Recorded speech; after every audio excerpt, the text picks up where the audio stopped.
नाशिकच्या मनमाडमध्ये नागरिकांना भेडसावणाऱ्या मूलभूत समस्येप्रश्नी नगरपालिका प्रशासनाला जाग आणण्यासाठी शिवसेना उद्धव बाळासाहेब ठाकरे गटाचे शिवसैनिक आता आक्रमक झाल्याचं पाहायला मिळालं। जिल्हा प्रमुख गणेश धात्रक यांच्या नेतृत्वाखाली नगरपालिकेच्या मुख्य प्रवेशद्वारासमोर ठिय्या आंदोलन केलं गेलं।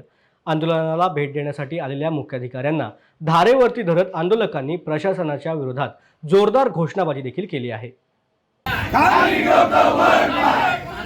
फोटो असलेले बॅनर उतरवलेल्या मुनीम सीओचं करायचं काय? छत्रपती शिवाजी महाराज जय जय भवानी जय शिवाजी। डॉक्टर बाबासाहेब आंबेडकरांचा जय। सब तुम आगे बढ़ो, हम तुम्हारे साथ हैं। शिवसेनेचा